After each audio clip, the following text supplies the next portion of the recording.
내 인생에 용기가 되어준 한마디. 지금도 늦지 않았다. 제 어머니한테 참 많이 들어온 말입니다. 지금도 안 늦었다. 다시 해봐라. 어머니가 하신 이 말씀을 저는 아들에게 또 다른 청년들에게 해왔습니다. 그리고 누구보다도 저 자신에게 늘 해왔습니다. 제 나이 32에 조선일보 신춘문예에 단편 소설이 당선돼 소설가를 꿈꾸던 저는 실은 나이 42이 될 때까지 소설 한 편 쓰지 못했습니다. 그래도 지금도 늦지 않았다고 생각하고 직장마저 그만두고 소설 쓰기에 도전했습니다. 소설은 잘 써지지 않았습니다. 오랫동안 저널리스트로서의 입장에서 글을 써왔기 때문에 기사 쓰던 습관이 그대로 남아 문학성 높은 개성적인 문체를 지니기 힘들었습니다. 소설의 구조 또한 뼈대만 있고 섬세한 서정의 물기가 없었습니다. 현실적 사실과 문학적 상상력의 차이를 잘 조화시켜 소설의 그릇에 담기엔 역부족이었습니다. 다시 시를 쓰고 싶다는 생각이 들었습니다. 오랫동안 시를 쓰지 않았는데 시를 쓸 수 있을까 하는 두려움이 앞섰습니다. 그래도 지금도 늦지 않았다고 생각하고 다시 시를 쓰기 시작했습니다. 1997년 별들은 따뜻하다 이후 7년 만에 나온 시집 사랑하다가 죽어버려라가 바로 그것입니다. 그 시집은 독자들의 많은 사랑을 받았습니다. 다시 시인으로서의 삶을 사는데 큰 디딤돌이 되어 주었습니다. 이렇게 지금도 늦지 않았다고 생각하는 태도는 다음 단계로 나를 이끌어 줍니다.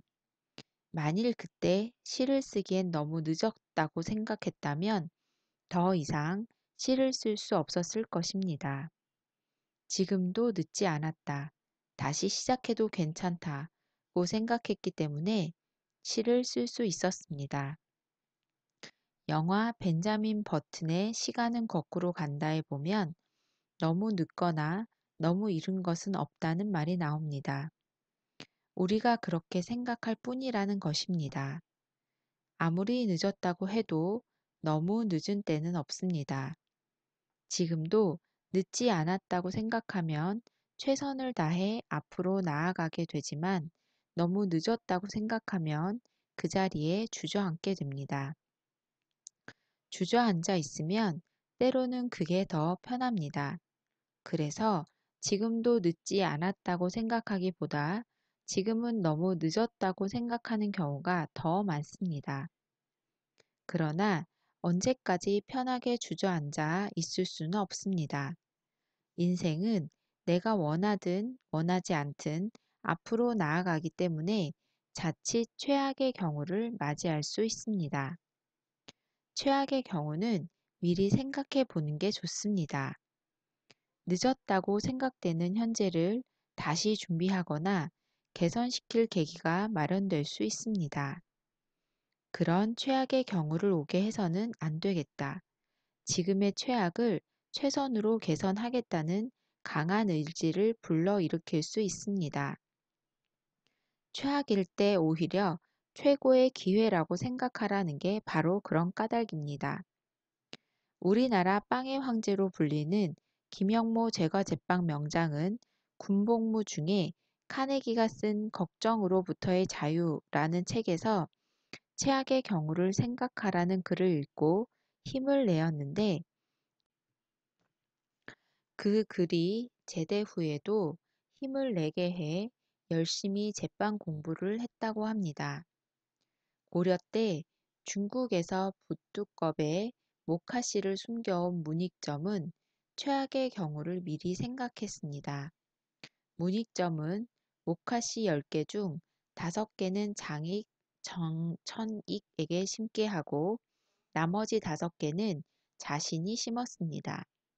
그런데 그가 심은 모카씨는 다 썩어버렸습니다. 장인이 심은 모카씨도 4개가 썩고 오직 한 개만이 싹을 틔우고 꽃을 피웠습니다. 그는 이 한 개의 모카씨에서 다시 100개의 모카씨를 얻었습니다. 만일 문익점이 최악의 경우를 생각하지 않고 혼자 10개를 다 심었다면 어떻게 되었을까요? 아마 그의 노력은 헛된 일이 되고 우리 또한 오랫동안 소못을 입지 못하고 혹한에 떠는 삶을 살았을지 모릅니다. 최악의 경우를 미리 생각한다는 것은 지금도 늦지 않았다는 희망을 가지게 해줍니다. 이미 늦었다고 생각하는 것은 바로 절망하는 것입니다. 이제 끝났다고 생각하는 순간에 희망은 바로 옆에 있습니다. 지금도 늦지 않았다고 생각하는 것은 희망과 용기를 가지는 것입니다.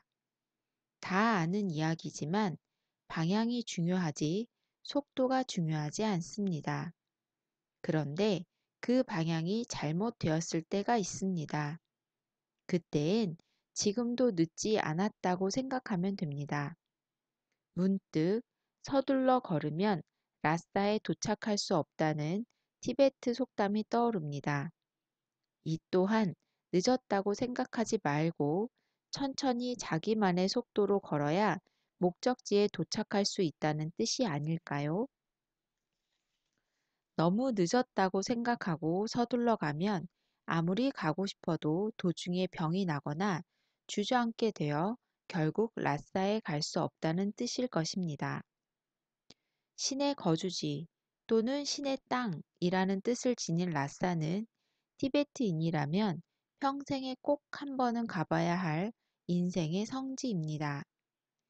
티베트인들은 죽기 전에 라싸에 한번 가보고 죽는 게 인생 최대의 소원이자 기쁨입니다. 언젠가 라싸로 가는 순례자의 모습을 텔레비전에서 방영한 다큐멘터리에서 본 적이 있습니다. 한 명은 삼보일배 하면서 걸어가고 또 한 명은 몇 달간 먹을 간단한 곡물을 실은 손수레를 끌며 가고 있었습니다.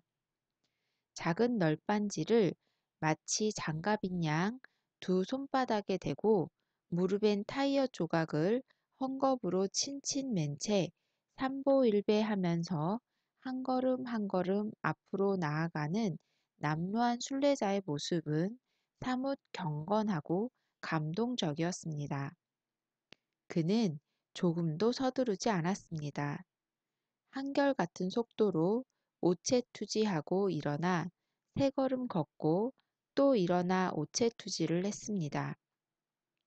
비록 옷은 해지고 햇볕에 까맣게 탄 얼굴 피부가 군데군데 벗겨져 있었지만 입가엔 고요히 미소가 어렸습니다. 저렇게 삼보일배 하지 않고 그냥 걸어가면 될 텐데 왜 꼭 저런 고행의 방식을 택해야 하나? 저는 그런 생각이 들었지만 그것은 라싸라는 성지에 대한 종교적 경외심 때문일 것입니다. 또한 가고자 하는 방향이 정확했기 때문이며 인생의 황혼기에 늙은 몸으로 너무 늦게 라싸를 찾아가지만 그래도 지금도 늦지 않았다고 생각하기 때문일 것입니다. 그래서 그들에게 라싸로 가는 길은 바로 인내와 기쁨의 길일 것입니다. 아마 너무 늦었다고 생각하고 서두른다면 그들은 라싸에 도착하지 못할 것입니다. 라싸의 족항사원 부처님 앞에 엎드려 감사와 평화의 눈물을 흘리지 못할 것입니다. 저도 제 인생의 라싸를 향해 걸어가 봅니다. 길은 험하지만 길가에 수많은 꽃들이 피어 있습니다. 걸음을 멈추고 그 꽃들을 가만히 들여다봅니다. 너무 늦었다고 생각하며 피어난 꽃들은 아무도 없습니다. 지금도 늦지 않았다고 생각하며 꽃들이 마구 피어납니다.